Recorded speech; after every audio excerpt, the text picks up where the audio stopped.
빠방하이. 아기다리 고기다리던 추석 연휴, 이번 황금 연휴에는 역시 빡기 채널을 보셔야죠, right? 오늘은 추석 특집 아따맘마 속 일본 음식 문화 몰아보기 총집편을 준비했습니다. 고봉밥으로 꾹꾹 눌러 담았으니 재밌게 봐주세요. 추석 특집 아따맘마 속 신기한 일본 음식 문화 몰아보기 시작하겠습니다.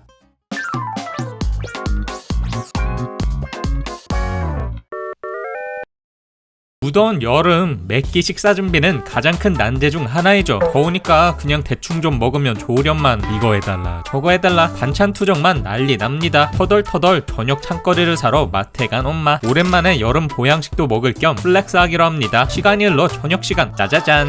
오늘의 저녁 메뉴는 바로 장어덮밥.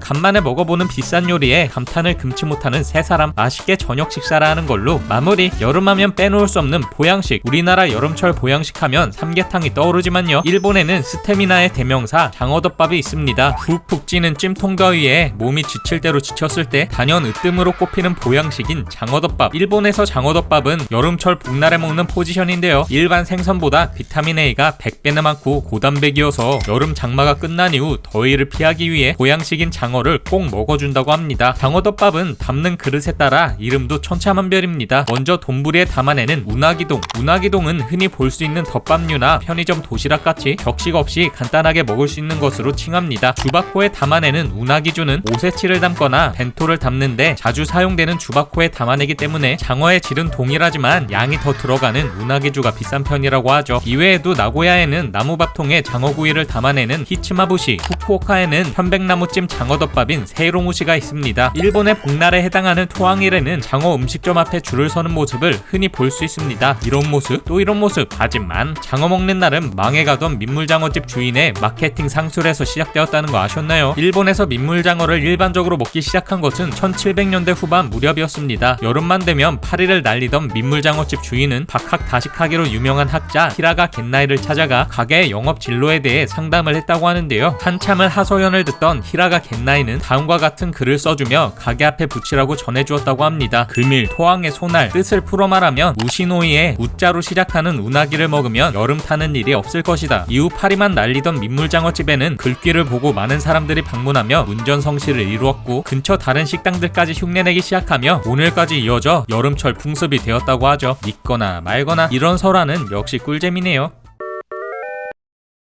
크리스마스 계획을 짜며 신난 엄마. 케이크는 뭘로 하면 좋을까? 5급 음식을 만들어볼까? 아주 신나서 난리가 났는데요, 어째 굳은 표정의 가족들. 아리는 친구들과 노느라 늦는다고 하고요, 아빠는 저녁 약속이 있다고 하죠. 김팍 해버렸어. 그래도 동동이는 집에 일찍 들어온다고 했지만요, 중이 아니랄까봐 어찌나 까탈스러운지 아무래도 이번 연도 크리스마스 파티는 물 건너간 듯 싶죠. 어느덧 저녁 시간. 집에 있으면 뭐하리. 연말 분위기나 느낄 겸 밖으로 나선 엄마. 울적한 마음을 뒤로한 채 거리를 걸어보는데요,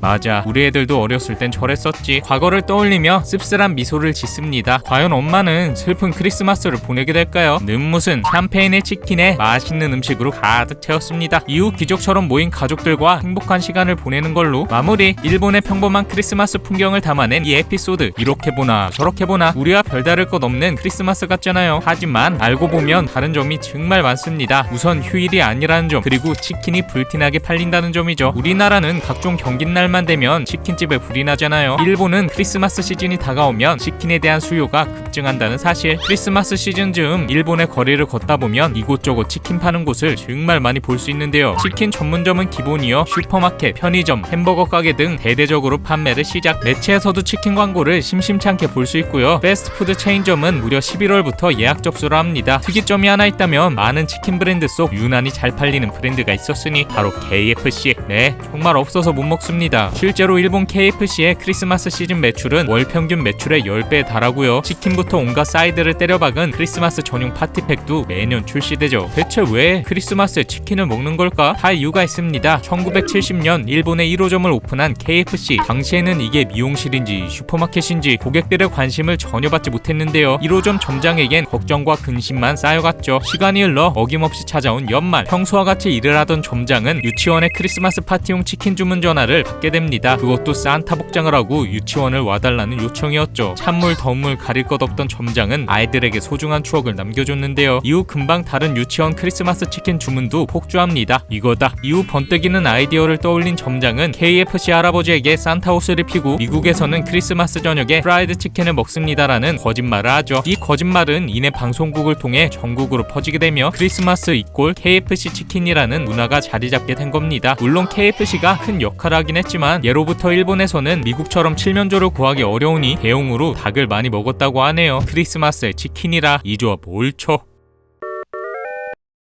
한가로운 주말 아침, 어쩐 일인지 엄마는 소파에 축 늘어져 있는 모습인데요. 네, 독한 겨울 감기에 걸리셨답니다. 아침 식사에 빨래, 집안 청소에 할 일이 투성이인데 몸은 으슬으슬, 머리는 지끈지끈 하는 수 없이 오늘은 아리에게 모두 맡기기로 하죠. 시간이 얼마나 지났을까요? 잠에서 깬 엄마는 혼자 집안일을 하고 있을 아리가 걱정되는데요. 밀린 빨래 오케이, 집안 청소 오케이, 점심 식사도 오케이. 영 못 믿었긴 하지만 나름 잘 해내고 있었네요. 하루 종일 누워만 있으려니 마음이 편치 않은 엄마. 괜히 혼자인 것 같고 외롭고 쓸쓸한 기분이 듭니다. 그때 문 밖에서 들려오는 동동이의 목소리. 저녁으로 피자 배달을 시켰다는데요. 20% 방문 할인 쿠폰이 있는데 배달은 무슨. 엄마는 비를 뚫고 피자를 픽업해왔죠. 덕분에 가족들은 따뜻한 피자를 먹었지만요. 비를 쫄딱 맞은 엄마는 넉다운. 이후 아리가 엄마에게 죽을 떠먹여주는 걸로 마무리. 겨울철이면 누구나 한 번쯤 겪게 되는 감기. 아리 엄마처럼 증상을 무시했다간 콧물에 기침에 고열에 괜히 병만 키우는 경우가 수두룩한데요. 머리에 찬 얼음도 올려놔보고 약 먹고 한숨 푹 잠도 자보고 삼시세끼 죽만 먹어봐도 이놈의 감기는 도통 쉽게 낫질 않죠. 예로부터 일본에서는 감기 예방을 위한 다양한 민간요법이 알려져 있습니다. 첫째, 파목돌이. 팔을 목에 두른 모습은 조금 우스꽝스럽긴 하지만요. 대파찜질은 감기 민간요법으로서 오래전부터 사용해왔다는 사실. 먼저 생파의 흰 부분에 칼집을 넣은 뒤 수건으로 감싸줍니다. 이후 파에 알리신이 묻어나오면 목에 닿도록 감아주는데요. 20분 30분 정도 찜질을 해준 뒤 세파와 교환하여 하루 3번 반복. 알싸한 향 때문에 조금 힘들긴 하지만요. 알리신 성분 가득한 파는 피로회복에 도움을 주고 혈액순환을 원활하게 해 몸을 따뜻하게 만들어준다고. 둘째, 국순물. 감기에 걸리면 국순물을 마셔라 라는 말이 있을 정도로 일본인에게 국순물은 감기 특효약으로 알려져 있습니다. 국순물 그대로 소바를 삶았을 때 나오는 국물로 걸쭉한 상태 그대로 마시거나 소바주유에 국순물을 섞어서 마시는데요. 국순물은 냉증과 감기 예방에 효과적이며 체온을 올리는데 도움을 준다고 하죠. 이 밖에도 콧물이 흐를 때는 생강을 진하게 우린 생강탕과 대파를 잔뜩 넣고 끓인 뜨끈한 대파국이 특효이며 몸을 따뜻하게 유지할 때는 한 소끔 끓인 사케에 계란과 설탕을 넣은 계란주와 우메보시와 흑설탕을 끓인 우메보시차를, 목이 아프거나 기침이 나올 때는 잘 씻은 금귤을 설탕에 졸인 금귤조림, 물을 꿀과 함께 푹 졸인 무엿을 먹는 등 저마다의 민간요법으로 감기를 예방해왔다는. 와? 대파가 잔뜩 들어간 목도리라 생각만 해도 눈이 메언 느낌이네요. 오늘따라 닭고기가 땡기는 엄마. 단짠단짠 볶음으로 해먹을까? 아니면 담백하게 구이로 해먹을까? 한참을 고민에 빠져있던 바로 그 순간 엄마의 후각을 강타하는 향긋한 숯불구이 냄새. 기름기 좔좔. 보기만 해도 침샘 폭발하는 이 비주얼. 참새가 방앗간을 그냥 지나칠 리가 없죠. 바로 플렉스. 오늘 저녁 반찬은 닭꼬치로 결정합니다. 힘들게 저녁 만들 일도 없겠다. 기분이 잔뜩 업된 엄마. 닭꼬치에 매콤한 후춧가루 촥촥 뿌려 먹으면 얼마나 맛있게요. 이후 엄마가 잠시 자리를 비운 사이 주방으로 다가오는 검은 그림자. 두둥.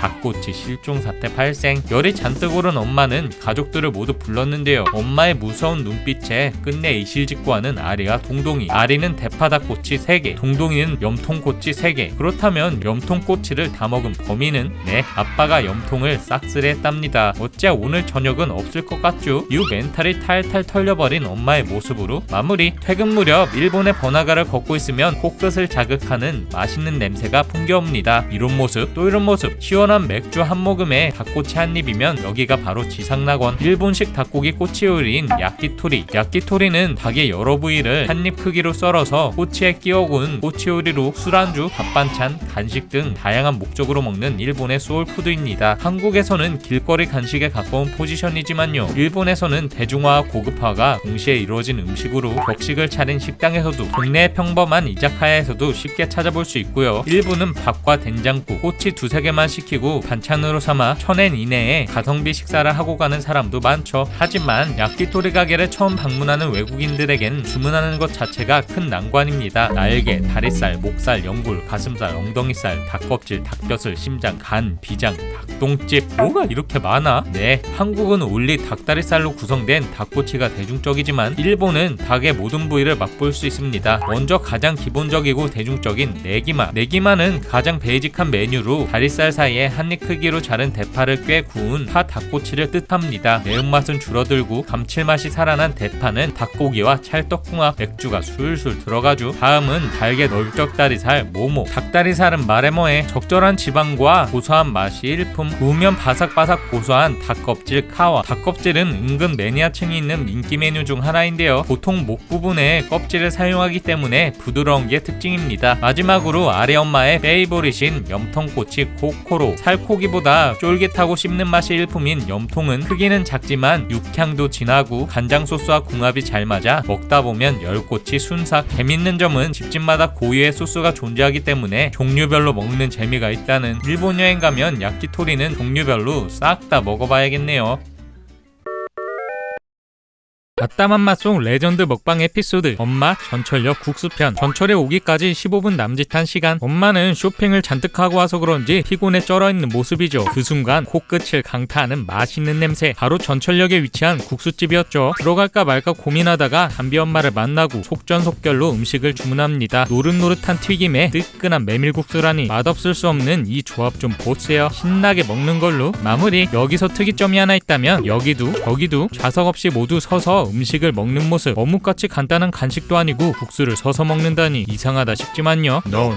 현실 고증 제대로입니다. 일본에는 전철 기다리는 동안 간편하게 식사를 때울 수 있는 타치구이 문화가 발달했기 때문이죠. 타치구이란 한자 그대로 서서 먹는다는 뜻입니다. 한국에서도 포장마차에 가면 서서 먹는 모습을 간혹 볼 수 있지만요. 그건 길거리 어묵이나 떡볶이 순대 정도의 간단한 간식일 뿐. 일본은 서서 먹는 스탠딩 스시바, 우오가시 니오니치, 서서 마시는 이자카야 술집, 하치노미 등 다양한 스타일의 서서 먹는 가게가 있죠. 그렇다면 왜 굳이 서서 먹을까요? 여기에도 다 이유가 있습니다. 일단 서서 먹는 대신 대체적으로 가격이 저렴하기 때문. 타치구이 식당은 좌석과 테이블이 필요가 없는 카운터식이 대부분이기 때문에 인테리어 비용의 절감과 인건비 절약이 가능해지고 회전율도 높아서 가격도 최대한으로 낮출 수 있다는 게 가장 큰 장점입니다. 포장마차처럼 저렴하게 한 끼 때우기 딱 좋은 장소인 거죠. 타치구이 음식점의 시작은 에도시대. 당시 거리에는 각기각색의 많은 상인들이 장사진을 펼쳐 여유롭게 식사는커녕 밥 한 끼 먹을 시간도 없는 상황이었는데요. 그때 좁은 공간에서 빠르게 다량 식사를 제공하기 위해 포장마차 야타이가 등장. 주로 길거리에서 스시, 튀김 등을 판매하기 시작했죠. 이때 자연스럽게 음식을 서서 먹기 시작하면서 파생된 문화가 바로 타치구이입니다. 수많은 타치구이 중 일본인들에게 가장 사랑받는 건 소바. 특히 역사 안에 위치한 소바 우동 전문점은 아재들의 상징이라고. 물론 이런 이미지 때문인지 혼밥 레벨은 상당합니다. 세상 뻔뻔한 아따맘마도 혼자 먹기 꺼려했는데요. 일본의 혼밥 레벨 관련한 내용은 이 영상을 참고해주세요.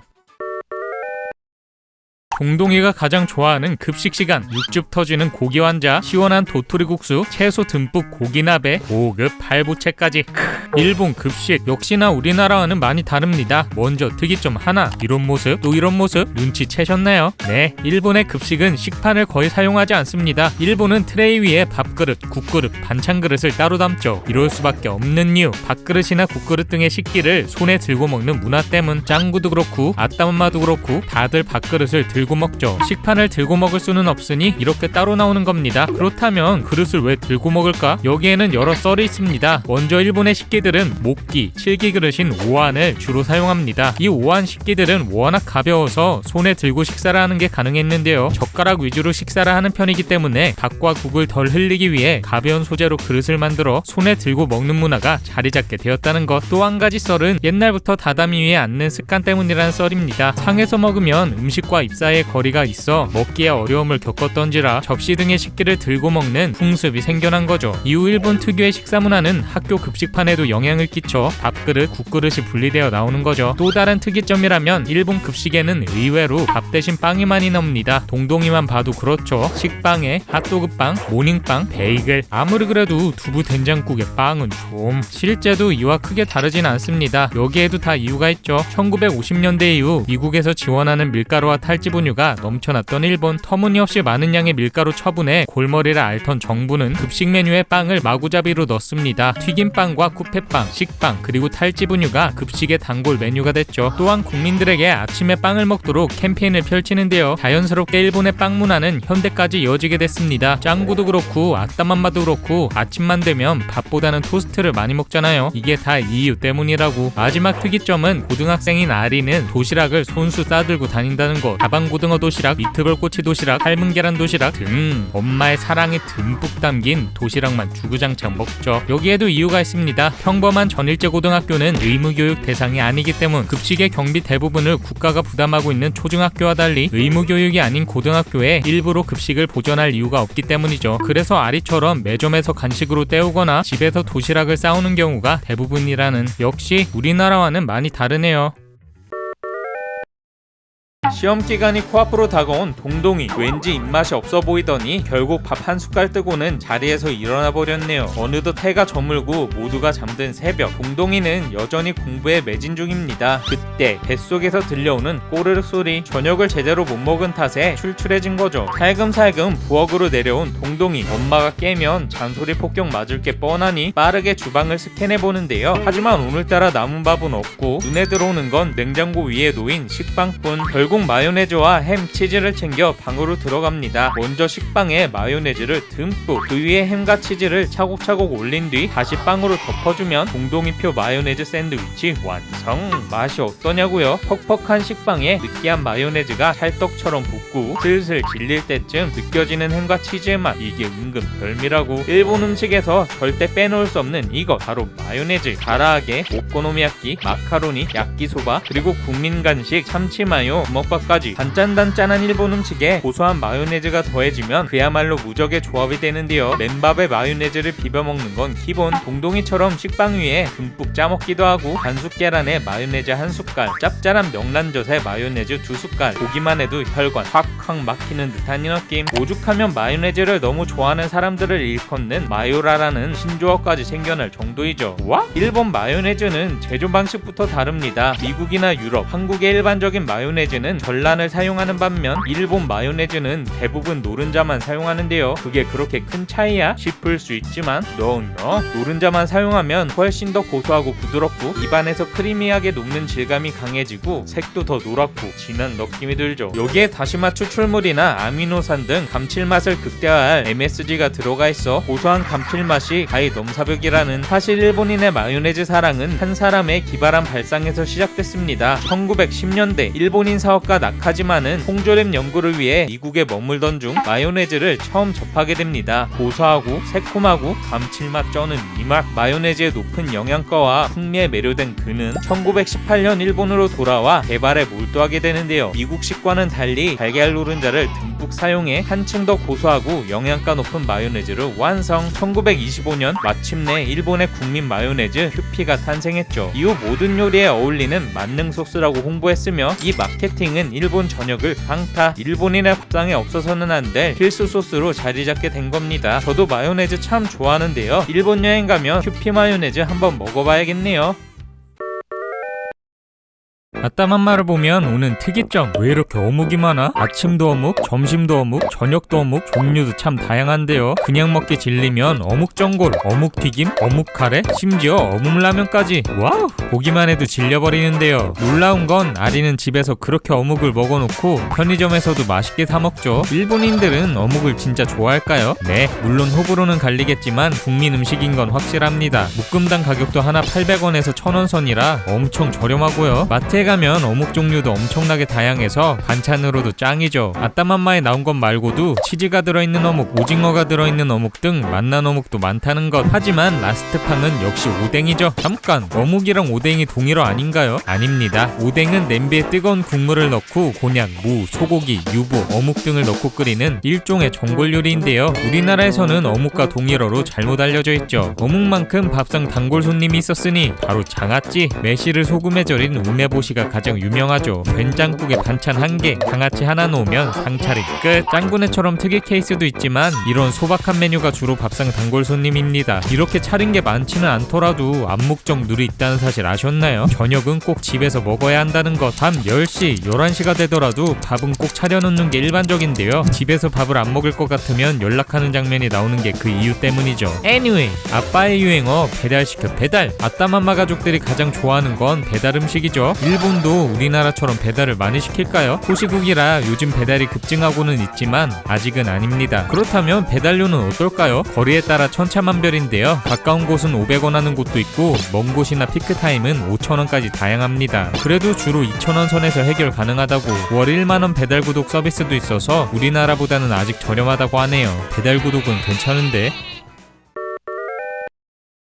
오늘따라 비도 오고 만사 귀찮은 엄마, 오랜만에 배달 음식이나 시켜 먹어볼까? 전부터 모아두었던 배달 전단지를 꺼내오는데요. 우동, 도시락, 조박, 햄버거, 피자, 뭐 이리 메뉴가 많은 건지 결정을 하기는커녕 전단지만 뚫어져라 쳐다보고 있죠. 그때 아리는 양식 레스토랑 전단지를 발견하고 오므라이스로 통일하자며 의견을 내보지만 No, 오므라이스 정도는 엄마도 쉽게 만들 수 있다며 패스. 이번에는 새로 생긴 일식집에서 초밥 세트를 시켜 먹자고 해봤지만 이런 것만 번지르르한 식당은 음식 맛이 없을 거라며 또 패스. 네, 역시 답은 이미 정해져 있죠. 엄마는 오래된 일식 전단지를 펼치더니 모든 의견을 무시한 채 중짜리 초밥 세트로 통일합니다. 중짜리 초밥 세트에는 장어초밥도 없고 개수도 적고 영 마음에 안 드는 아리와 동동이. 시간이 흘러 1시간 뒤 어째 배달이 올 기미가 안 보이는데요. 기다리다 못한 엄마는 가게 전화를 걸어보는데 악천 후에 배달이 취소되었다는 충격적인 소식. 이후 가족들의 온갖 구박을 받는 엄마의 모습으로 마무리. 오늘은 중식을 먹어볼까? 양식을 먹어볼까? 선택의 기로에 빠져 배달 어플만 주야장천 보는 사람 손.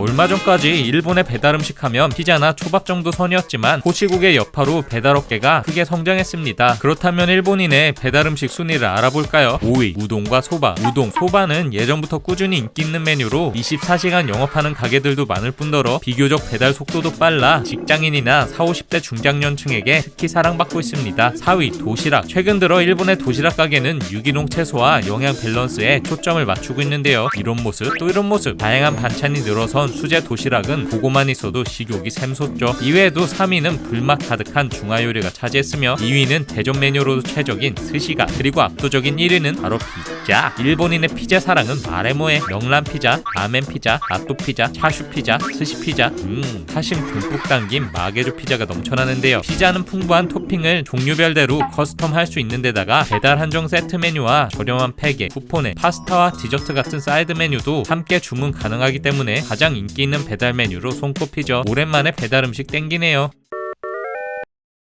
여름방학을 맞아 하루종일 뒹굴거리는 아리. 엄마는 그런 아리가 영 탐탁지 않습니다. 운동도 안 하죠. 친구들도 안 만나죠. 맨날 소파에 누워서 히덕거리고 있으니 잔소리를 안 할래야 안 할 수 있겠냐고요. 그렇게 엄마의 잔소리를 듣다 못한 아리는 오늘 저녁은 자신이 맡겠다며 빅딜을 제안합니다. 영 불안하긴 하지만 한번 믿어보기로 합니다. 시간이 흘러 저녁시간. 평소 즐겨보던 책자 속 레시피를 들여다보던 아리는 양식집에서 잘 나가는 오므라이스를 만들어보기로 하는데요. 와 터지기 직전에 냉장고를 마주한 아리. 단무지처럼 말라 비틀어져 버린 당근하며 건포도처럼 바짝 말라버린 체리하며 초장부터 의욕이 팍 꺾여버렸죠. 그렇게 의도치 않게 냉장고를 털게 된 아리는 나름 먹음직스러운 오므라이스를 완성하는 걸로 마무리. 주부라면 365일 고민이라는 이 문제. 바로 냉장고 속 남은 재료들. 여름철 일본의 냉장고 털기는 하나의 문화입니다. 첫째, 한국식 당면볶음인 잡채. 불고기 베이스의 간장 양념과 고소한 참기름 풍미가 더해져 호불호 없이 사랑받는 잡채는 냉장고 털이에 항상 빠지지 않는 레시피로 처치곤란한 버섯, 당근, 부추, 짜투리 고기와 같은 재료를 당면과 함께 간장 소스에 볶아주기만 하면 완성. 레시피도 간단하고 맛도 있어 꾸준히 인기 있는 반찬인데요. 특이점이 하나 있다면 바로 고추장이 들어간다는 것으로 고추장의 적당한 매운맛과 달콤함이 채소의 감칠맛을 살려주고 당면의 느끼함을 잡아줘 선호한다고 하죠. 둘, 저녁 식사 단골 메뉴인 카레. 일본의 카레 사랑은 각별합니다. 카레 라이스를 기본 베이스로 드라이 카레, 카레빵, 카레 수프 등 카레를 응용한 다양한 형태의 음식들이 있으며 카레 한 그릇만 있으면 다른 반찬이 필요 없고 냉장고에 남아있는 재료를 처리하기도 좋기 때문에 마개조된 카레 레시피가 넘쳐나죠. 채소와 요거트를 넣은 요거트 카레, 고등어 캔 토마토 카레, 남은 채소를 튀겨 장식한 채소 튀긴 카레, 두부와 채소를 볶은 두부 카레 등 온갖 마개조된 카레 레시피들을 쉽게 찾아볼 수 있죠. 와!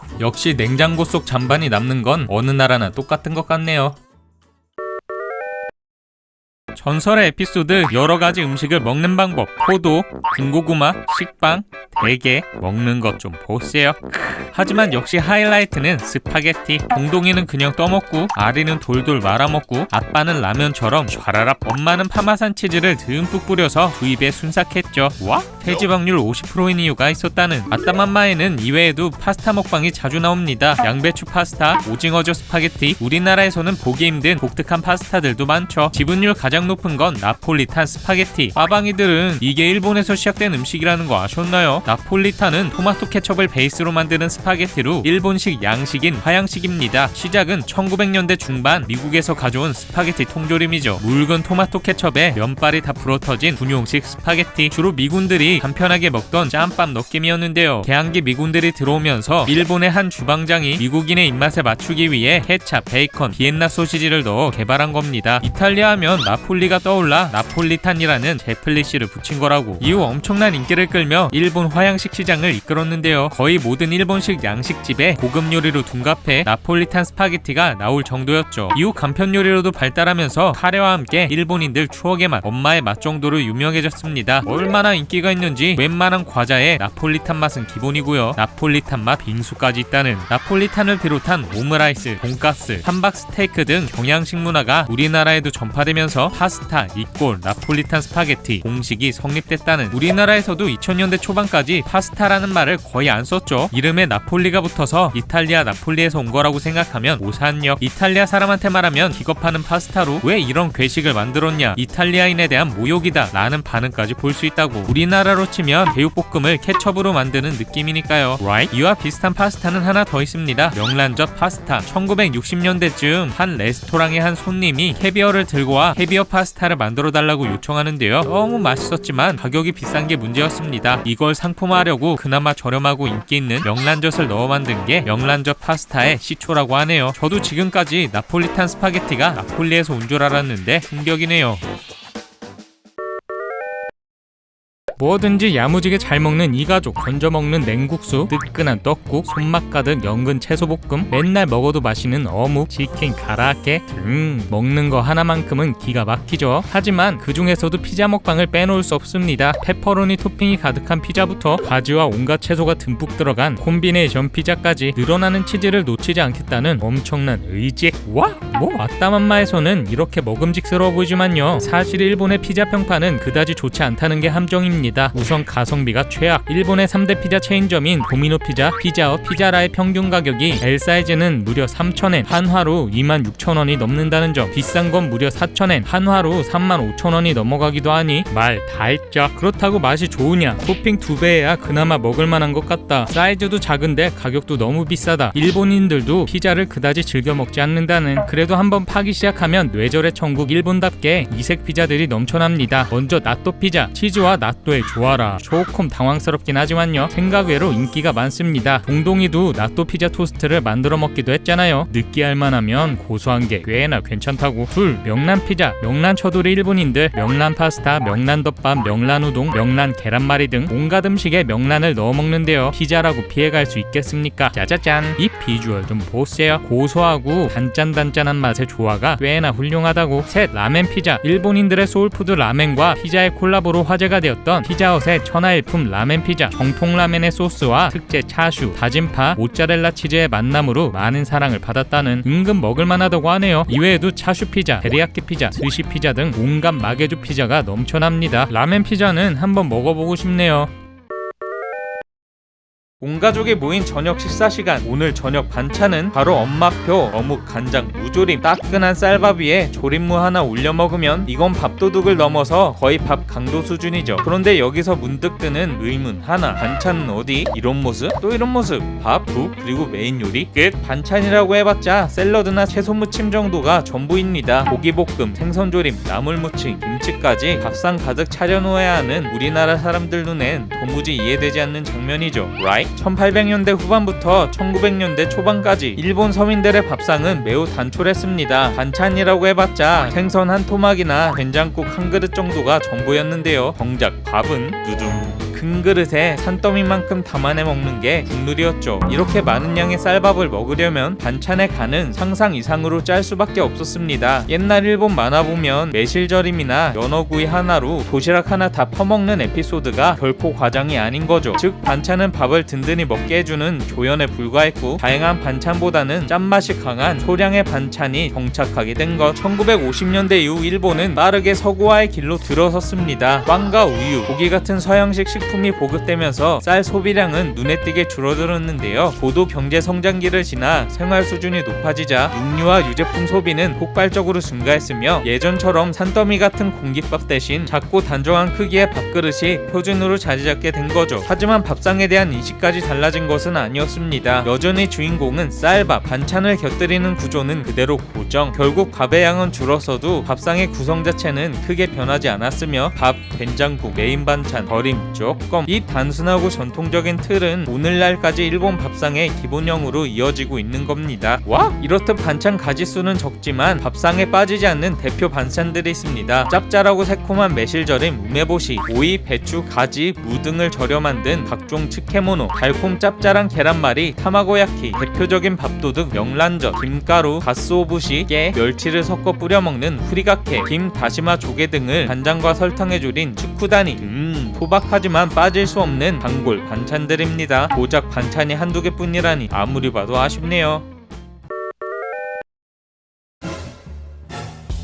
3번 중 2번은 먹배타는 아따맘마 집밥, 볶음 요리로 유명한 샥스핀, 이탈리아 가정식 카포나타. 이 집에만 가면 마개조됩니다. 아린의 엄마 입맛이 저 세상 가 있기도 하지만요, 기본적인 요리 실력 자체가 없죠. 이거 보세요. 이게 무려 라따뚜이. 네, 이 음식 맞습니다. 물론 아린의 엄마가 요리를 엄청나게 못하긴 하지만요, 우리가 실제로 일본 가서 음식 먹었을 때의 반응도 다르진 않습니다. 이 라면 좀 보세요. 얼마나 맛있어 보입니까? 하지만 현지 가서 먹어보면 드는 생각, 짜다, 그리고 느끼하다. 처음 먹어보면 잘못 나왔나? 착각할 정도로 극강의 짠맛을 자랑하죠. 라면만 그런 것도 아닙니다. 짜고 느끼한 건 물론 달고 특이한 식감까지. 왜 이렇게 우리 입맛에 안 맞을까요? 첫째, 사시스세소 베이스 때문. 우리나라 음식하면 떠오르는 맛, 매운맛, 김치찌개, 비빔밥, 된장찌개 할 것 없이 매콤한 맛을 사랑하는데요, 일본은 단맛과 짠맛을 좋아합니다. 이건 설탕, 소금, 식초, 간장, 미소, 사시스세소로 대표되는 베이스 덕분. 음식을 만들 때도 저 순서대로 소스를 넣는 게 국룰인데요, 먼저 달게 만든 다음에 짠맛, 신맛을 더하는 순서이다 보니 뭘 먹어도 달짝지근하면서 짠맛이 나죠. 장어덮밥을 먹어도 장조림을 먹어도 뭘 먹어도 비슷한 맛처럼 느껴지는 게 이 소스들 때문입니다. 둘째, 날씨가 덥기 때문. 이렇게 달달하기만 해도 참고 먹겠는데 극심하게 짭니다. 우리나라 음식이 짜다고는 하지만 상대가 안 되죠. 이건 일본의 기후와 연관이 있는데요, 날씨가 더운 지역일수록 음식이 짠 건 다들 아시죠? 기본적으로 짜기도 하지만요, 국물 음식도 많고 젓갈 같은 염장 음식도 많죠. 또한 라면이나 우동 등 국물 요리도 국물의 맛을 중점적으로 보는 우리나라와 달리 일본은 면을 중심으로 봅니다. 면이나 재료의 맛을 살리기 위해 국물이 더욱 짠 경향이 있죠. 셋째, 토로문화. 나또의 끈적끈적한 식감, 마의 끈적끈적한 식감,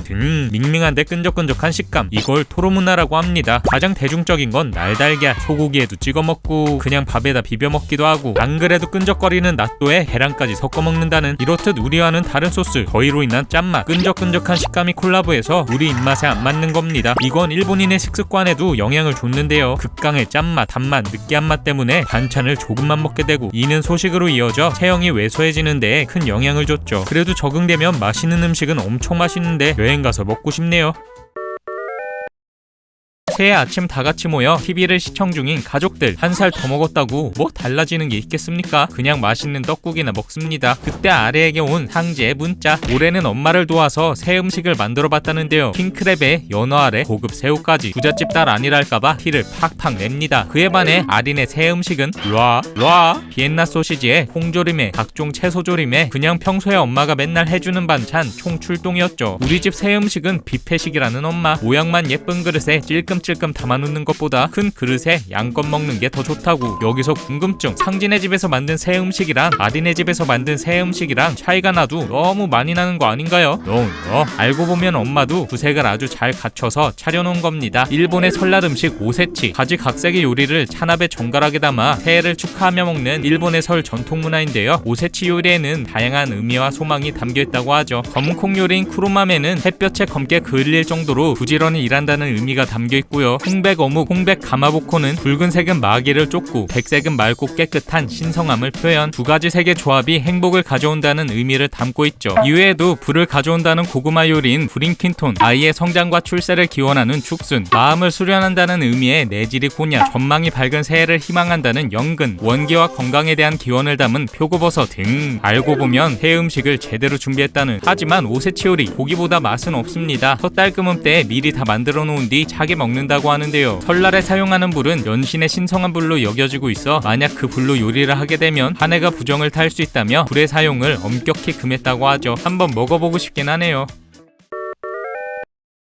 요즘 들어 부쩍 기운이 없어 보이는 아빠. 아리는 걱정스러운 눈빛으로 지켜보지만 아빠는 늘 무표정, 고무지 속마음을 알 수가 없죠. 하지만 아빠에게도 행복한 순간이 있었으니 바로 퇴근 후 맥주와 곁들이는 안주 타임. 까먹는 재미가 쏠쏠한 누에콩, 연근조림과 타코야끼, 새콤달콤한 우메보시 무침, 바삭한 고기 한자 튀김, 홈메이드 오코노미야끼, 홍자반 다시마조림, 잠반다 때려 넣은 냉털볶음, 윤기 자르르 겉바속촉 군만두, 퇴근길 마트에서 사온 돼지고기 오양장육.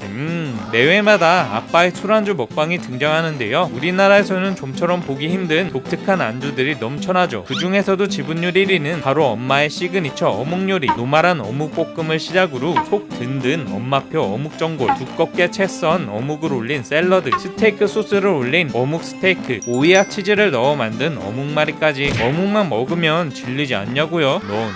오히려 아빠는 엄마 요리보다 어묵이 더 맛있다고 하네요. 쫀득하게 찐 흰살 생선 어묵 카마보코, 생선 반죽을 꼬치에 감아 쪄낸 뒤 구운 치쿠와, 생선 반죽을 기름에 튀겨낸 하츠마하게, 담백하면서도 짭짤하니 기름진 이 맛. 대부분 동네 슈퍼에서 손쉽게 구할 수 있으니 맥주와 어울리는 훌륭한 안주가 되죠. 이 밖에도 채 썬 생강을 넣어 풍미를 살린 생강 삼겹살 볶음, 아삭한 오이와 죽순을 중화식으로 볶아낸 오이 죽순 볶음, 밀가루 없이 야채만 볶아낸 볶음 오코노미야끼, 잘게 채 썬 파에 차수를 곁들인 파 차슈무침까지. 맛은 물론 가성비와 건강까지 챙길 수 있는 MZ식 안주들이 인기를 끌고 있죠. 우와, 한번 먹어보고 싶네요.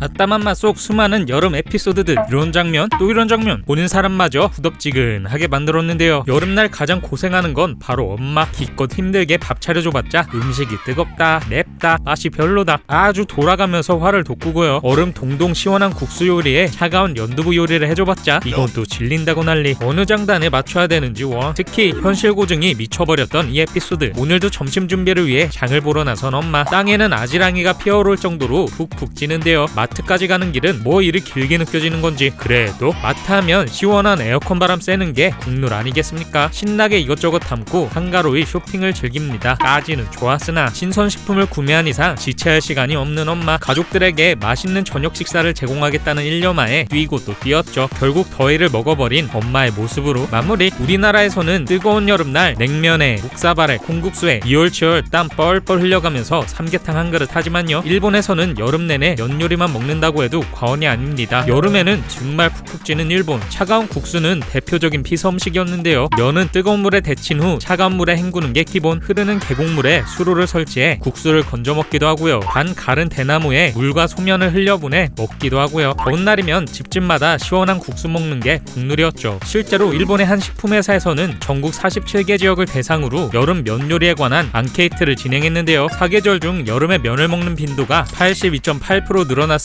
알 수 있었습니다. 그중 96.9%가 차가운 국수 요리에 해당되었다고. 이외에도 별의별 여름 요리들이 넘쳐납니다. 첫 번째, 일본식 한국 냉면 요리인 모리오카 냉면. 모리오카 냉면은 제일 한국인들을 통해 일본에서 현지화되어 만들어진 일본식 한국 냉면 요리로 소뼈 등을 푹 꼬아 만든 진한 국물 베이스에 밀가루, 전분가루 등을 넣은 쫄깃한 면을 적셔 먹는데요. 김치 토핑이 올라가 있어 의외로 매운맛이 강하다곤 하지만 매운맛 내성 맥스인 한국 사람들 입맛에는 소고기 묵국 수준이라고. 둘, 일본식 중국풍 라멘 요리인 히야시추카. 차갑다는 의미의 히야시와 중화의 준말인 히야시추카는 1930년대에 센다이의 중국집들이 여름철에 매출 감소를 타개하기 위해 만들어 먹기 시작하면서 전파되었다고 하는데요. 차가운 면 위에 오이, 숙주나물, 달걀지단 등을 올려 소스와 함께 곁들여 먹기 때문에 여름에 가장 수요가 많다고 하죠. 이 밖에도 이시카와현의 가주국수, 토츠키현의 딸기국수, 시즈오카현의 초된장소면 등 수많은 면 요리 레시피가 넘쳐난다는. 역시 여름에는 시원한 면 요리가 최고인 것 같네요.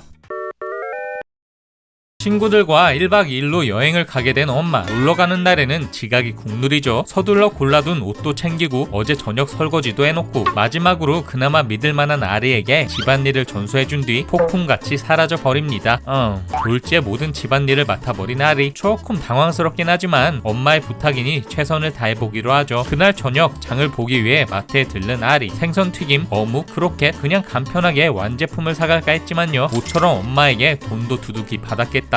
분위기도 낼 겸 5급 함박 스테이크로 결정합니다. 한참 동안 고기 반죽을 쉐끼 버터 두른 프라이팬에 노릇하게 구워준 뒤 대망의 아리표 수제 소스를 듬뿍 얹어주면 짜자잔, 보기만 해도 먹음직스러운 아리표 함박 스테이크 완성. 아빠도 동동이도 모두 맛있게 저녁 식사를 하는 걸로 마무리. 일본인의 소울푸드 함박 스테이크. 어른이고 아이고 할 것 없이 이 함박 스테이크 하나면 메뉴 통일 쌉 가능입니다. 집에서 쉽게 조리할 수 있는 간단한 레시피인데다가 단짠 초딩 입맛의 대명사로 불리면서 가라아게, 미트볼과 함께 일본의 저녁 반찬 1순위를 차지하고 있는데요. 육즙 팡팡 터지는 풍부한 고기의 맛과 달달한 소스의 조화는 말해 뭐해. 쌀밥이랑은 또 왜 이렇게 잘 어울리는지 고기 한입, 밥 한입 하다 보면 어느새 두 공기 뚝딱. 봄에는 양배추와 햇양파, 아스파라거스 등 제철 채소를 듬뿍 올려 먹기도 하고요. 여름에는 토마토를 넣은 상큼한 소스와 오이 토핑으로 신선한 맛을 더하기도 하고요. 가을에는 버섯이나 밤, 호박 등을 조합하고요. 겨울에는 묵직한 향신료를 첨가한 데미글라스 소스나 베사말 소스를 곁들여 먹기도 하죠. 함박 스테이크의 유래는 영어 스펠링에서도 알 수 있듯 함부르크를 비롯한 독일 북부 지역에서 먹던 갈아 만든 고기 스테이크인 하크 스테이크가 원형입니다. 보통 통으로 잘라 고기를 두껍게 썰어 구워 먹던 스테이크와는 달리 다진 고기를 뭉쳐 구워 부드러운 식감을 살린 하크 스테이크는 19세기 독일 이민자들에 의해 미국에 들어오게 되면서 햄버거 스테이크로 불리기 시작했는데요. 일본에서는 메이지 시대에 서양 요리가 도입된과 동시에 햄버거 스테이크도 확산되었습니다. 처음에는 외국인을 위한 요리로 제공되었지만 일본인에게도 받아들여져 독자적인 진화를 이루게 되었는데요. 소스에는 케첩과 우스터 소스에 간장과 미림을 추가해 단짠단짠한 소스와 풍부한 육즙이 어우러졌고요. 가정에서는 양파, 버섯, 치즈 등 토핑으로 조합하는 것이 일반적이었죠. 이후 여러 세대에 걸쳐 조미료와 토핑이 추가되어 일본인 입맛과 문화에 맞춘 오렌지 함박 스테이크가 탄생. 지금의 함박 스테이크가 자리 잡게 되었다고. 와우! 맨날 돈가스만 먹었는데 오랜만에 함박 스테이크도 땡기네요.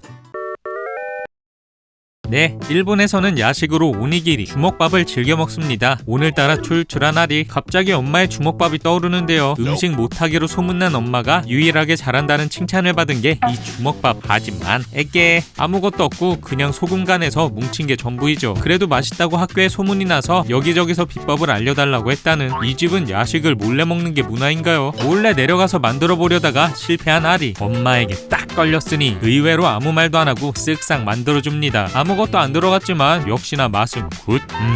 이건 진짜 맛이 없어 보이긴 하는데요. 레전드는 엄마 주먹밥이 무서워편. 아리는 늘 먹던 부실한 도시락인데 미쳐버린 비주얼의 주먹밥을 싸운 유리. 요즘 유명한 주먹밥집에서 파는 거라는데요. 맛도 미쳐버렸습니다. 그 맛을 잊지 못하고 집에서 만들어본 주먹밥. 비주얼도 맛도 평범스. 왜 집에서는 그 맛이 안 나는 걸까요? 그러던 다음날 엄마는 승민 엄마와 쇼핑하다가 화제의 주먹밥집을 발견합니다. 긴 웨이팅 끝에 들어간 이 집. 상어 지느러미 주먹밥, 전골 주먹밥, 해비어 주먹밥, 성게알 주먹밥, 딸기 초코 주먹밥까지 눈 돌아가는 비주얼. 이것저것 고르다 보니 12개나 사버렸죠. 그렇게 온 가족이 나눠 먹는 걸로 마무리. 아따맘마에도 많이 나오지만 일본은 주먹밥 천국입니다. 너의 이름은 속 일본 문화에서도 설명했지만요. 도시락 문화가 워낙 발달해 있기 때문에 회사에서도 웬만하면 도시락을 사 먹고요. 학교도 아리네, 중동이네처럼 급식을 안 주는 경우가 많으니 도시락을 싸갈 수밖에 없죠. 물론 짱구네처럼 유치원도 급식을 안 줍니다. 도시락의 간편한 대안 중 하나는 주먹밥. 워낙 잘 팔리니 종류도 다양해지고 발달할 수밖에 없는 거죠. 여기에는 편의점도 한몫했는데요. 삼각김밥도 일본에서 개발, 편의점, 주먹밥 전문점, 이자카야까지 어디서든 쉽게 다양한 주먹밥을 구할 수 있습니다. 일본에서 가장 인기 있는 주먹밥은 참치마요, 연어, 우메보시, 명란젓, 그리고 계란맛입니다. 참치마요 빼고는 우리나라와 많이 다른데요. 특히 이 계란주먹밥, 반숙 계란을 넣어놔서 베어 물면 날계란이 샥 하고 흘러나온다는. 다만 우리나라 입맛에는 조금 호불호가 갈릴 수 있습니다. 우선 김이 우리나라에 비해 엄청 두껍고요. 참기름 간을 한 우리나라 김과 달리 갓소부시 국물, 간장, 설탕, 소금 등으로 간을 했는데요. 우리나라보다는 눅눅하고 비린내가 느껴지기도 합니다. 삼각김밥은 그렇다 치고 주먹밥은 정말 맛있겠네요.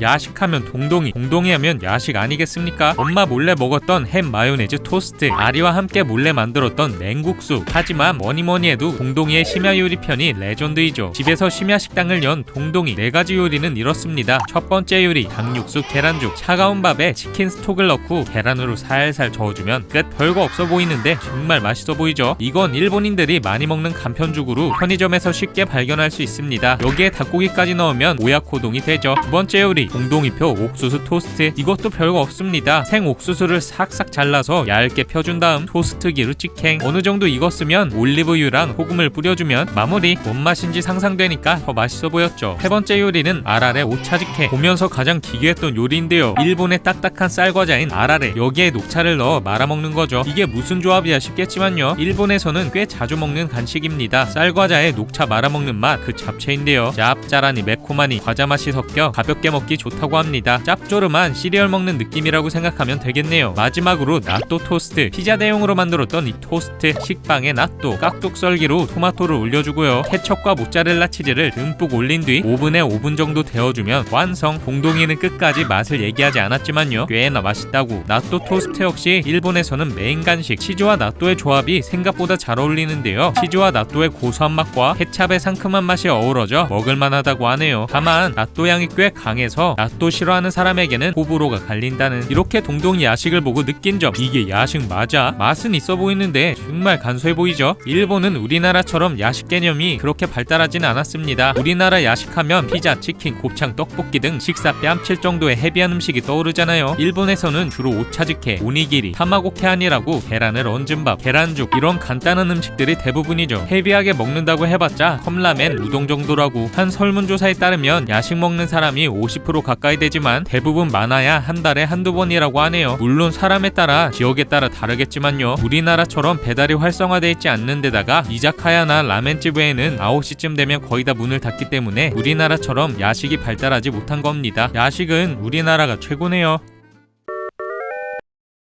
오랜만에 은찬이네로 놀러간 엄마. 날씨가 쌀쌀해서 그런지 코타츠가 유난히 따뜻한데요. 얼었던 발도 녹이고 손도 녹이고 겨울 제철 맞은 달콤한 귤 한입, 씁쓸한 녹차 한 모금면 여기가 바로 지상낙원. 코타츠 안에서 발을 쭉 뻗고 도란도란 이야기를 나누는 것, 바로 일본의 겨울하면 가장 먼저 떠오르는 정겨운 모습입니다. 한번 들어가면 빠져나올 수 없는 극강의 따뜻함, 여기에 새콤달콤 겨울 귤까지 합세한다면 게임 오버. 하루종일 뒹굴뒹굴 주말 순삭이죠. 실제로 전국 6만 명의 일본인 주부들을 대상으로 설문조사를 실시했습니다. 겨울철 귤을 일주일에 1, 2회 이상 먹는다는 의견이 63.5%, 귤을 너무 많이 먹어서 손등이 노랗게 된 경험이 있다는 의견이 52.9%, 귤을 좋아하는지에 대한 설문에서는 무려 93%를 차지하는 등 일본의 귤 사랑을 느낄 수 있다는. 그렇다면 왜 귤과 코타츠는 영혼의 단짝이 될 수 있었을까요? 일본 귤의 일반적인 제철은 겨울입니다. 따라서 겨울에 가장 맛있는 시기를 맞이하는데요. 겨울에 수확되는 귤은 여름의 강한 햇빛과 밤낮의 기온 차이에 쓰고 신맛은 다운, 단맛과 가즙은 업그레이. 겨울철 찬 공기에 의해 건조한 코타츠와 수분 가득한 귤의 조합은 말해 뭐해. 코타츠에서 귤을 섭취하는 것은 다이 찰떡 궁합인 거죠.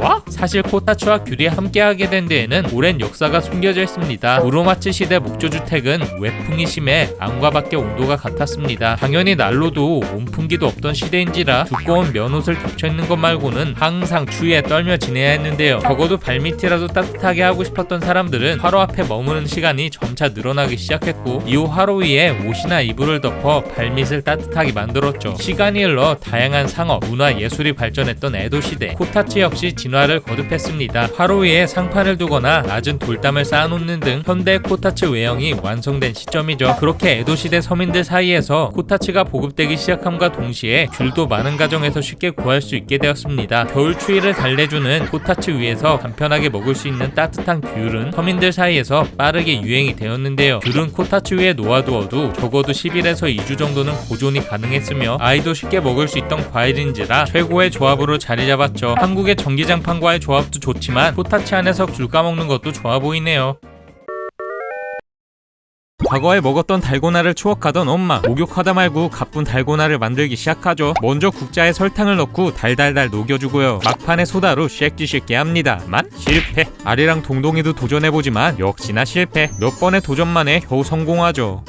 이 맛있어 보이는 달고나. 그런데 달고나 만드는 게 이렇게 어려웠나? 우리가 잘 아는 달고나와는 조금 달라 보이죠? 맞습니다. 이건 일본식 달고나인 카루메야끼. 우리나라와는 만드는 방식이 조금 다른데요. 설탕을 넣을 때부터 물을 조금 넣어주고요. 계란 흰자도 넣고 함께 섞어야 하죠. 그리고 막판에는 소다를 넣고서 부풀어 오르도록 신나게 쉐끼쉐끼 해야 합니다. 이거 성공하기가 여간 어려운 게 아니라는. 맛도 영 다릅니다. 달고나는 좀 더 딱딱하고 설탕향이 강하다면 카루메야끼는 소다향이 강한데요. 식감도 부스러지는 게 머랭 느낌에 더 가깝죠. 그럼 달고나가 근본이냐 카루메야끼가 근본이냐, 이건 크게 의미가 없습니다. 이런 종류의 설탕 과자는 많은 나라에서 유행했기 때문이죠. 당장 일본의 카루메야끼도 포르투갈의 카라멜로를 수입한 것. 영미권에서는 Honeycomb toffee 라고 검색하면 달고나와 비슷한 게 넘쳐납니다. 일본에서는 17세기경부터 간단하게 먹을 수 있는 간식으로 많은 가정에서 해먹었다고 하네요. 물론 우리나라처럼 노점상에서 파는 대표적 간식이기도 했죠. 저도 한번 만들어 봤었는데 만들기도 힘들고 달고나가 훨씬 맛있는 것 같네요. 어김없이 마개조 암흑 요리를 개발 중인 아리엄마. 시원한 조개 된장국을 끓이려다가 급 커브 노선 변경. 된장 대신 카레를 팍팍 넣은 조개 카레를 만드는데요. 이 오묘한 비주얼 좀 보세요. 밥 한 숟갈 먹으려다가 껍데기를 씹는 건 기본이고요. 이게 카레를 먹는 건지 조개찜을 먹는 건지 젓가락질만 난무하는 기묘한 이 상황. 네, 3번 중 2번은 먹배타게 하는 엄마표 집밥. 물론 엄마의 도전 정신은 칭찬합니다만 도저히 먹을 수가 있어야 말이죠. 하지만 까다로운 아리와 동동이의 입맛을 사로잡은 음식이 있습니다. 짜자잔!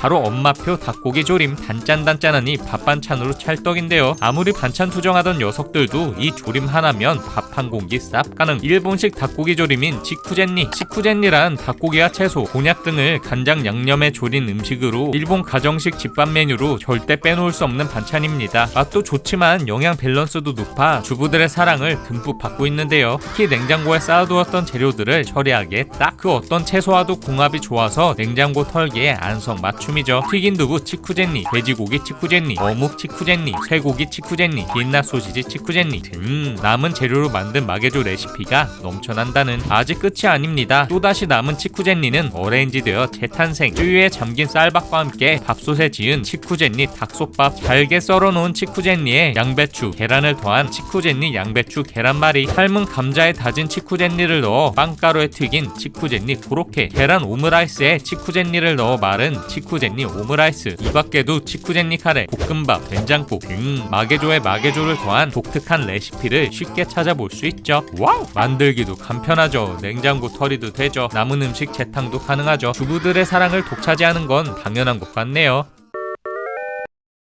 잊을만 하면 등장하는 아빠의 술 먹방 에피소드. 병맥주, 사케, 와인 등 온갖 종류의 술 먹방을 보여주죠. 혼자서도 마시고 저녁 식사 때도 마시고 여행 가서도 마시고 쉴 때도 빠지지 않고 마십니다. 안주는 또 얼마나 야무지게 먹게요. 신선한 회부터 달콤한 당고, 각종 꼬치류, 가라아게까지.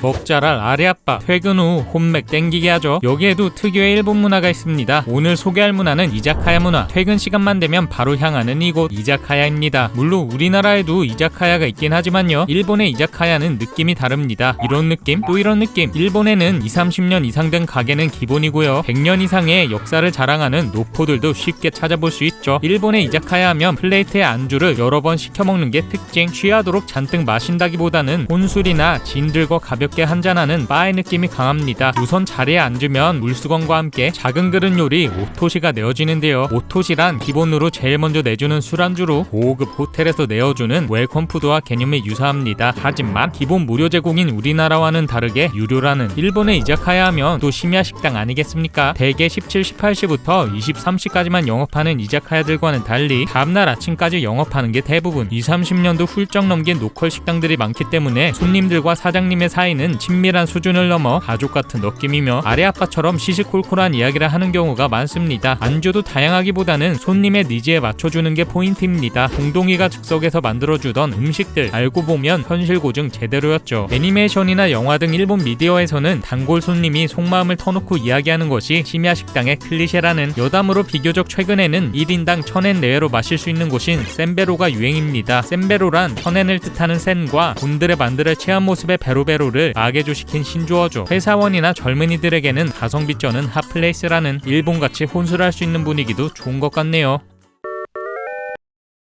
어쩐 일인지 아이스크림을 잔뜩 가져온 엄마. 고소한 바닐라 아이스크림 맛에 모두들 행복한 시간을 보내는데요. 바로 그때 조용하던 아빠가 아이스크림의 역사에 대해 이야기를 시작하죠. 5세기경 중국 황실에서는 지하 창고 깊숙한 곳에 얼음을 쌓아두고 과일이나 우유를 얼려 샤베트를 즐겨 만들어 먹었다고 합니다. 우유 샤베트를 만드는 레시피는 탐험가 마르코 폴로를 통해 이탈리아, 프랑스 등 유럽에 전해지게 되는데요. 이후 1533년 피렌체의 맹주 메디치가의 딸 카트린 드 메디치가 프랑스의 앙리 2세와 결혼하던 날 피로연의 우유 샤베트가 첫 등장. 1550년에는 로마에 사는 스페인 의사가 소금과 얼음을 이용해 액체를 급속히 얼리는 방법을 고안해내 아이스크림을 만들어내는데 성공하죠. 현대와 같은 형태의 아이스크림 제조법이 정착된 것은 18세기의 영국. 이전까지만 해도 아이스크림은 크림이 빠진 우유 셔벗의 비주얼이었으나 처음으로 우유 크림을 사용한 아이스크림이 등장했고 1744년 옥스퍼드 영어 사전에 아이스크림이라는 단어가 올라오게 되면서 아이스크림은 대중화되었다고 하죠. 일본에서 처음으로 아이스크림을 만나게 된 건 1860년 에도 시대 말기부터입니다. 하지만 당시에는 얼음 자체가 너무나도 귀했고 아이스크림의 가격이 무려 당시에 금 2푼, 서민 월급의 절반 정도였기 때문에 상류층만이 즐길 수 있는 디저트였다고 하죠. 여담으로 냉동고 같은 것도 없던 메이지 시대에는 수동식 프리저를 사용했으며 얼음을 넣고 가운데에 아이스크림 재료를 넣어 핸들을 수동으로 돌려가며 제조했다고 합니다. 오랜만에 바닐라 아이스크림이 땡기네요.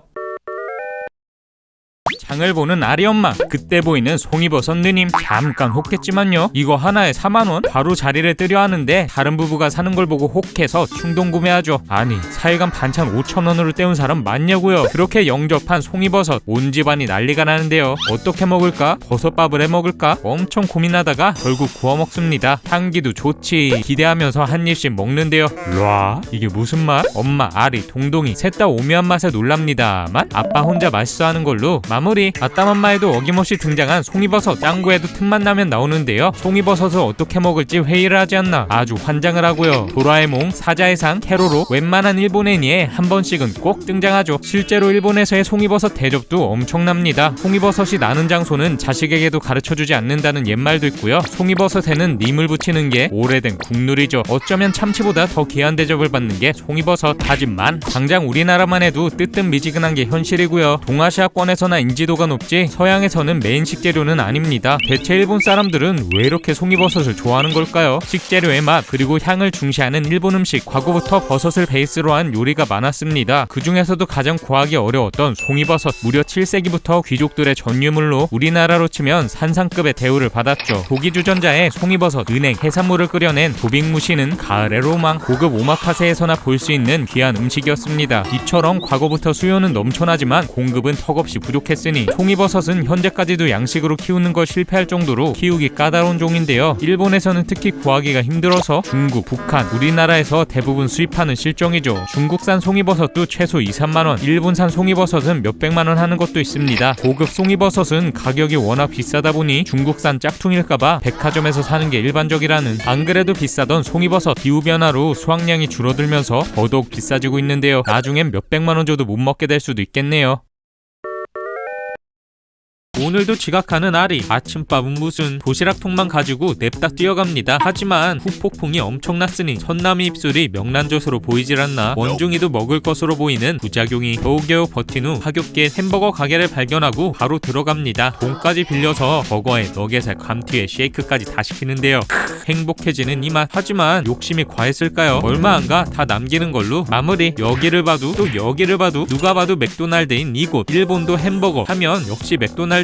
우리나라는 맥도날드, 롯데리아, 버거킹, 맘스터치 등 버거 브랜드의 경쟁이 치열한 느낌이지만요. 일본에서의 맥도날드 인기는 우리나라 스벅급의 인기쯤 됩니다. 매장이 무려 3,000개가 다 돼가는데요. 우리나라 맥날이 400개 정도밖에 없는 것과 비교하면 어마어마하죠. 물론 메뉴나 서비스도 우리나라와 비슷한 듯 많이 다릅니다. 여기를 자세히 보세요. 케첩이 없죠. 일본 맥날에서는 케첩을 달라고 하지 않으면 주지 않고요. 인기 메뉴도 다릅니다. 우리나라 부동의 인기 버거가 불고기 버거라면 일본은 데리야끼 버거. 데리야끼 소스를 듬뿍 적신 패티가 들어있는 버거로 일본 대표 메뉴이죠. 계란이 들어있는 로코모코 버거, 츠키미 버거도 인기이고요. 녹차 단판 맥플러리, 녹차 오레오 맥플러리, 메론 소다 등 일본에서만 맛볼 수 있는 메뉴들이 많습니다. 일본 맥도날드의 또 한 가지 특징이라고 한다면 스마일 서비스가 있다는 것. 메뉴판에 스마일이라고 영앤이 써져 있는데요. 일본 맥날에서는 미소는 공짜라는 의미라고. 스마일을 달라고 하면 알바생이 공짜로 웃어줘야 합니다. 이건 배달할 때도 마찬가지. 스마일을 주문하면 봉투에다가 스마일을 그려서 준다고 하네요. 물론 실제로 주문하는 사람은 거의 없다고. 일본은 맥도날드가 부동의 원탑 자리를 차지하고 있지만요, 한때 맥도날드의 아성을 위협했던 버거가 있었으니 모스버거, 데리야끼 버거를 처음 개발한 브랜드로 맥도날드보다 조금 더 고급스럽고 현지화된 버거를 지향했는데요. 라이스 버거도 세계 최초로 만들었고요. 치킨 데리야끼 버거, 빵 대신 토마토로 뒤덮인 토마토 버거, 오코노미야끼가 들어간 오코노미야끼 버거, 야채로 뒤덮인 야채 버거, 실험적인 메뉴를 만들기로 유명하죠. 하지만 식중독 이슈 등 각종 사건으로 현재는 맥날에 비비지도 못하고 있습니다. 많은 메뉴 중에 시키미 버거는 한번 먹어보고 싶네요. 승민 엄마와 함께 저녁 장거리를 보러 온 엄마. 오늘은 어떤 반찬이 좋을까 한참을 고민하던 그때 짜자잔, 오래전에 유행했던 식초콩 발견. 승민 엄마 피셜 식초콩을 먹으면 변비에도 좋고 혈액순환에도 좋고 뻣뻣한 몸도 부드러워진답니다. 이걸 안 살 수가 없죠. 그날 저녁 관광지로 식초콩 배식에 나선 엄마. 과연 가족들의 반응은? 코를 마비시키는 이 엄청난 식초콩의 냄새. 이후 희생양으로 동동이가 첫 시식을 해봤지만요, 도저히 이건 먹을 수가 없다며 먹배. 그렇게 다음날도 또 그 다음날도 엄마의 식초콩 먹이기는 계속되었지만 끝끝내 실패하고야 말았죠. 한 달 뒤 저녁 찬거리를 고민하던 엄마는 찬장에 올려두었던 식초콩을 발견하고 이걸 화분에 비료로 쓸까 악기 퇴초용으로 뿌려버릴까 한참을 고민하던 그때 두둥, 에라 모르겠다. 냉장고에 남아있던 잔반과 함께 볶아버립니다. 엄마표 신내나는 식초콩 볶음 완성. 그렇게 식초콩 볶음과 사색이 된 가족들의 얼굴로 마무리. 1987년 일본을 강타했던 식초콩 신드롬. 당시 최고의 주가를 달리던 가수 세가와 에이코는 자신이 본래 현역 씨름부에 맞먹는 체형이었지만 식초콩 다이어트로 인해 25kg를 감량했다고 밝힌 바 있는데요. 콩을 6일간 식초에 절인 뒤 아침 저녁으로 5알씩 먹어주면 다이어트와 미용에 특히 좋다고 했죠. 이후 일본 전역 주부들에게 식초콩 다이어트법이 입소문을 타면서 가히 폭발적인 반응을 이끌어냈습니다. 실제로 한 일본 대학 교수의 의견에 따르면 식초에 콩을 담가 만든 식초콩은 아미노산과 초산, 유산, 유기산 등의 식초에 함유되어 있는 성분과 콩에 풍부한 칼슘, 마그네슘, 레시틴과 같은 중요한 영양소를 한 번에 섭취할 수 있는 가장 뛰어난 방법이라고 밝혔는데요. 딱딱한 콩을 식초에 담가 놓음으로써 부드럽게 섭취가 가능할 뿐더러 콩의 영양 성분 손실 없이 먹을 수 있다는 장점까지 있다고 하죠. 하지만 대량으로 섭취하면 위와 식도에 자극을 줄 수 있어 적절한 양만 먹는 게 중요하다고. 그래서 맛이 어떻냐고요? 네, 아린의 반응이 찐입니다. 이 식초콩 보기에는 낫또와 비슷해서 먹기 쉬울 것 같지만요,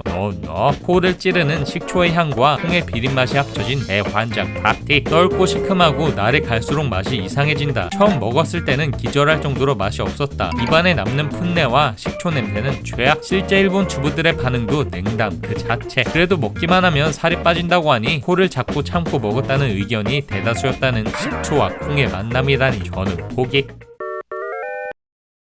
점심시간 20분 전 갑자기 배꼽시계가 폭주하기 시작한 아리. 배에선 커다란 꾸르륵 소리가 나버렸는데요. 눈치 없는 원중이는 뱃속에서 지진난 거 아니야? 라며 폭기를 시전. 아리는 아니라고 잡아떼봤지만 얼굴에선 이미 들켰죠. 민망세. 그리고 기다리던 점심시간, 아리와 선남이는 도시락을 꺼내고 자연스럽게 반찬을 나눠 먹기 시작합니다. 닭튀김, 계란말이, 새우튀김. 역시 학교에서 먹는 도시락은 꿀맛이죠. 그렇게 다들 맛있게 먹고 행복해하던 찰나, 또다시 배꼽시계가 폭주하기 시작합니다. 결국 아이들은 단체로 매점에 들려 간식을 플렉스, 초코크림빵, 찹쌀떡, 감자 스낵까지 다들 열심히 자기 합리하면서 먹고 또 먹죠. 일본 학교에는 수업보다 더 치열한 전쟁터가 있습니다. 바로 매점. 일본 고등학교의 일반적인 매점 운영시간은 등교전, 점심시간, 방과 후로 보통 하루 1시간 반에서 2시간 내외입니다. 대부분의 학교 매점은 점심시간 3-40분만 운영되기 때문에 그 짧은 시간 안에 수백 명이 동시에 몰려드는데요. 수업 종료 울리면 헝거 게임 스타트. 대부분 1층 급식실 옆이나 교무실 근처에 숨어있는 경우가 많아 타이밍, 정보력, 심리전이 포인트. 만일 초콤이라도 머뭇거렸다간 매점 오픈 5분 만에 인기 있는 빵들이 모조리 전멸이죠. 늦으면 남는 거요. 날짜 간당간당한 팥빵, 외면당한 샐러드 샌드, 김 없고 햄도 없는 삼각김밥, 애매한 포지션에 밍밍한 과자 등 아주 얄짤없습니다. 일본 전교생이 뽑은 매점 인기 메뉴 탑5를 소개합니다. 5위 코로케빵, 바삭하게 튀긴 빵에 고소한 감자가 듬뿍, 전자레인지에 살짝 돌리면 기름진 게 꿀맛이죠. 4위 멜론빵, 겉바속촉 멜론빵은 전교생의 심리적 안정제로 간식, 디저트 계열에서 불변의 강자입니다. 3위 계란 샌드, 촉촉한 계란 마요 샌드 샌드위치는 담백하고 부드러워서 여학생들에게 특히 인기 최고. 2위 가라아게 오니기리. 닭튀김이 안에 통째로 들어간 삼각김밥에 컵라면을 곁들이면 게임 오버. 대망의 1위는 바로 야끼소바빵. 야끼소바빵 이꼴 매점의 한정판 굿즈라는 말이 있습니다. 수량도 매우 한정적인데다가 대부분 150에서 180엔대, 우리 돈 1,500원에서 1,800원 수준으로 가성비 그 자체인데요. 탄수화물 더하기 탄수화물에 금지된 조합은 말해 뭐해. 단짠단짠 야끼소바빵은 일본 학생들의 소울푸드이죠. 이외에도 피자빵, 크림빵, 소시지롤, 초초초초 인기 메뉴들은 순식간에 동이 나버린다고. 우리나라도 매점 전쟁이 장난 아니었는데 일본도 마찬가지였네요. 도시락 먹방 중인 선남이와 아리. 아무래도 볼살이 통통한 게 살이 좀 찐 것 같은데요. 이대로는 도저히 안 되겠다. 선남이표 특급 다이어트에 들어간 아리. 먼저 해계한 배꼽티를 준비합니다. 누구의 시선도 신경 쓰지 않는 뻔뻔함이 포인트인데요. 이후 자괴감을 느끼며 식사 시작. 밥은 최대한 천천히 먹습니다. 허기만 달랠 정도로 조금 먹으면 식사 완료. 식사 후에는 배를 드러낸 채 요가를 빼놓을 수 없죠. 동동이의 눈에겐 미안하지만 다이어트를 위해 꿋꿋이 실천하죠. 과연 아리는 다이어트에 성공했을까요? 무슨 결국 선남이와 다이어트 합류하라 하는 걸로 마무리. 한국 고등학생의 다이어트 쿵룰, 닭가슴살, 헬스, 굶기의 무한반복 아니겠습니까? 하지만 일본의 고등학생들은 다릅니다. 귀여워서 못 먹게 만든 도시락 먹기, 체육복만 입고 다니는 다이어트, 그림자를 찍어서 몸매 기록하기 등 온갖 특이한 다이어트 방법이 판을 치죠. 일본 학생들의 레알 다이어트 방법을 소개할게요. 하나, 다이어트 캐릭터 도시락. 짜자잔. 귀여운 토끼 주먹밥, 판다 얼굴 도시락, 하트 당근, 별 모양의 보기만 해도 귀여운 이 도시락들 유치원 도시락 아니냐고요? No. 일본 고등학생 사이에서 유행하는 신박한 다이어트 방식입니다. 귀엽게 꾸미면 먹기 아까움, 소식하게 됨, 살 빠짐. 이 공식은 여학생들 사이에서 엄청난 관심을 받고 있는데요. 실제로 다이어트 캐릭터 도시락은 단순히 굶지 않고 예쁘고 귀엽게 먹는 습관으로 유명하다고. 둘, 식욕을 가라앉히는 가상 식사 트릭. 2024년 SNS를 뜨겁게 달궜던 이 다이어트 방법, 바로 가상 식사 트릭. 말 그대로 뇌를 완전히 속여버리는 겁니다. 식사 전 먹방 ASMR이나 가상 식사 영상을 3에서 5분 시청하면 포만감 센서를 먼저 자극해 식사량이 최대 20% 자연 감소한다는 건데요. 실제로 일본 식품과학 연구소에 따르면 가상 식사 시청 후 식사량이 평균 18%에서 20% 감소했다는 연구 결과도 있다고 하죠. 셋, 제로 간식 루틴. 간식 참는 게 다이어트라고요? No. 일본 여학생들 사이에서 유행 중인 제로 간식 루틴 짜기. 칼로리는 거의 없지만 포만감은 확실합니다. 밤마다 찾아오는 폭식도 막아주고요. 시험 기간 스트레스도 막아주고요. 편의점이나 마트에서 쉽게 구할 수 있으니 so good. 곤약 젤리, 제로 칼로리 탄산수와 콜라, 우롱차 젤리, 저당 단백질바 등 간식을 먹어가면서 다이어트 싹 가능이라는. 단 많이 먹으면 안 되는 거 아시죠?